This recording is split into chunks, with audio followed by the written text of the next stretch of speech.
The word prophet has been misunderstood for centuries. Most people think it simply means someone who predicts the future. But in the Hebrew Bible, the word is nabi, and it means something far more specific. A prophet is a mouthpiece, a spokesperson who stands between God and the people. They delivered a message that neither side particularly wanted to hear. They were not fortune tellers or mystics.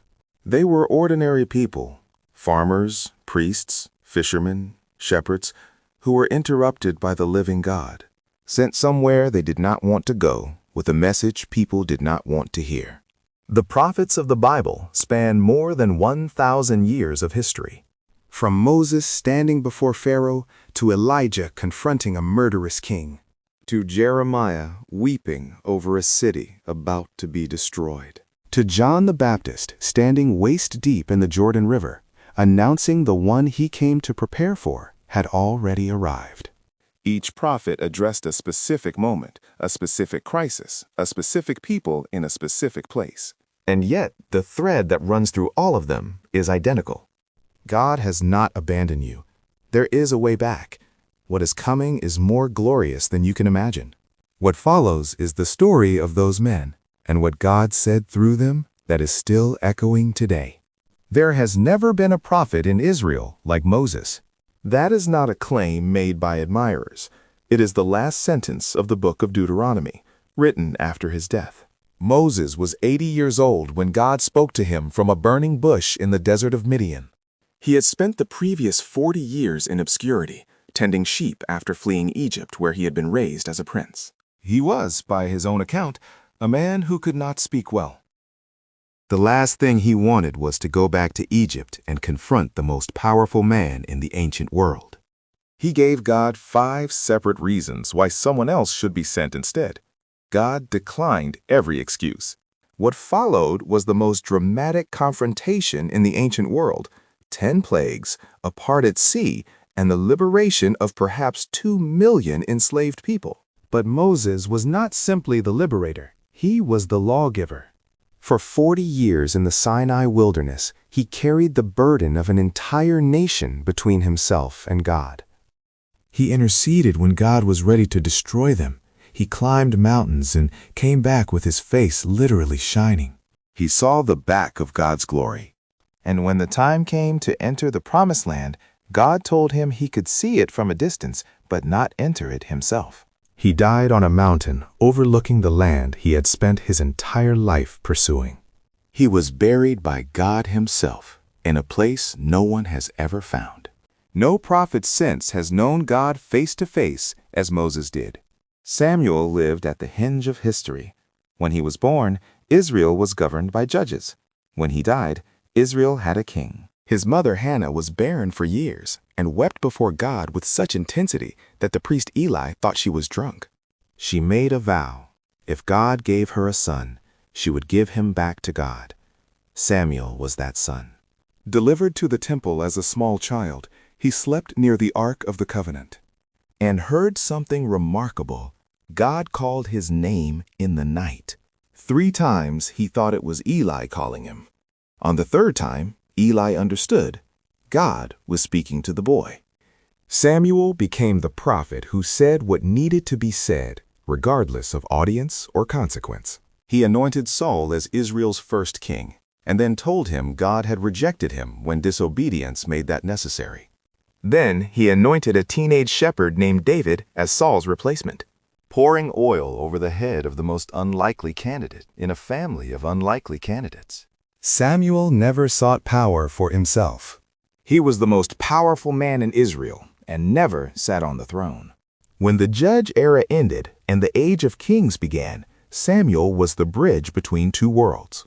He walked the roads of Israel for decades, delivering words no one wanted to hear. A prophet who asked nothing for himself and gave everything to the nation God had called him to serve. His story begins before his birth and ends at the making of a king who would become the greatest in Israel's history. Elijah arrived in the biblical narrative with no introduction, no genealogy, no calling scene. The text of 1 Kings simply says, "Now Elijah the Tishbite said to Ahab," and everything erupted. He had come to announce a 3-year drought to the most corrupt king Israel had ever produced. King Ahab and his wife Jezebel had introduced Baal worship into Israel on an industrial scale. Real prophets of God were being hunted and killed. God hid Elijah by a stream. Ravens brought him bread and meat. The stream eventually dried up. God sent him to a widow in Sidon, where her flour jar and oil jar never ran empty throughout the 3 years of drought. When the drought had gone on long enough, God told Elijah to go back and face Ahab. Elijah proposed a contest on Mount Carmel, every prophet of Baal against him alone, and whoever answered with fire from heaven was the real God. The prophets of Baal prayed all morning. They danced, they cut themselves, they cried out. Nothing. Then Elijah prayed one simple prayer. Fire fell from heaven and consumed the sacrifice, the wood, the stones, the soil, and the water in the trench. The crowd fell face down. The prophets of Baal were executed. The drought ended that same day. But Elijah ran from Jezebel the very next morning and told God he was done. God met him not in wind, earthquake, or fire, but in a still small voice at the entrance of a cave on Horeb. He was not discarded. He was recommissioned with a new assignment and a successor to train. The most powerful prophet in Israel's history, at his lowest point, was fed, rested, and sent back out.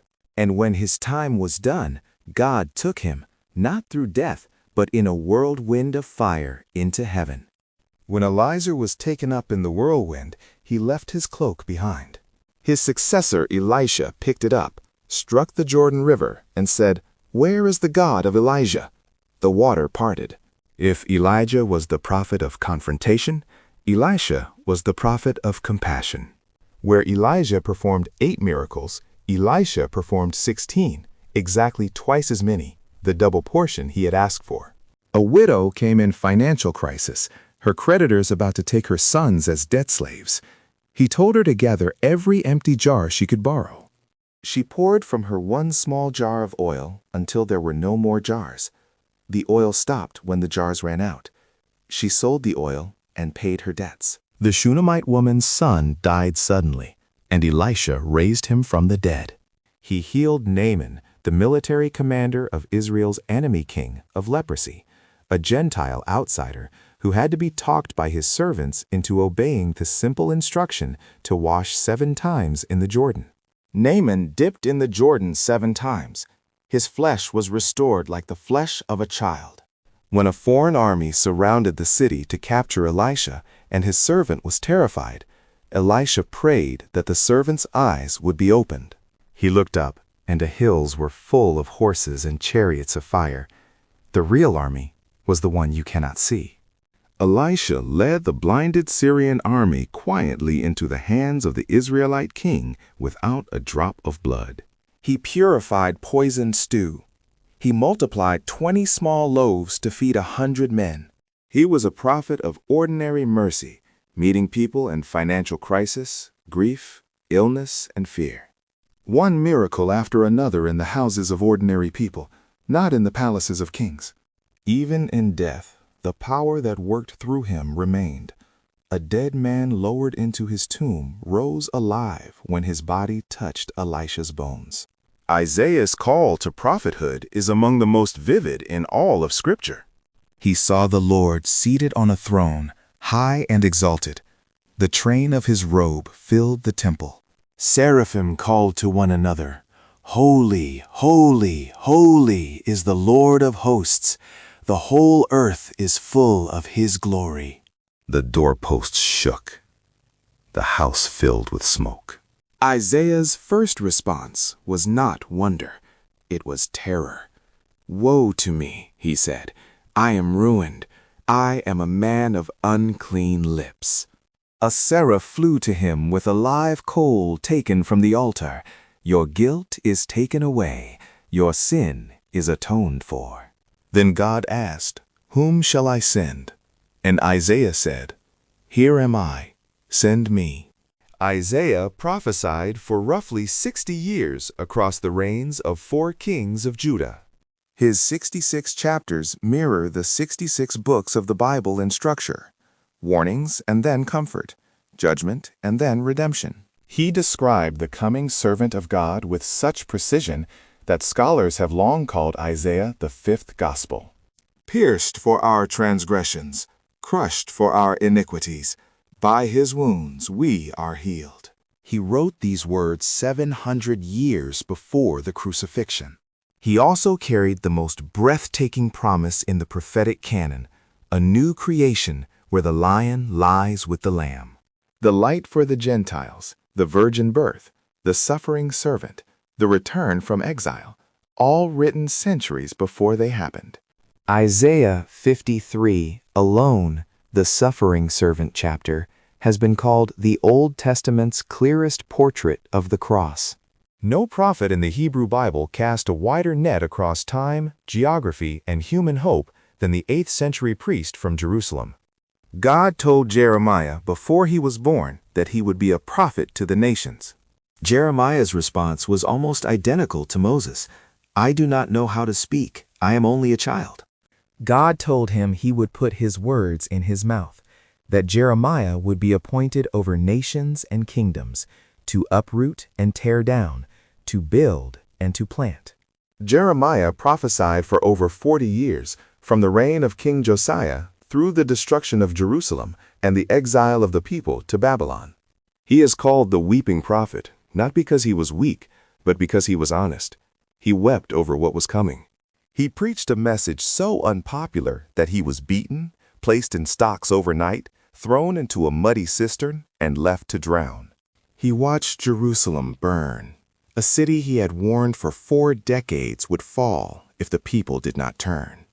He never saw them turn. He wrote the book of Lamentations while sitting in the ruins of the city, his words soaked in grief, but not in despair.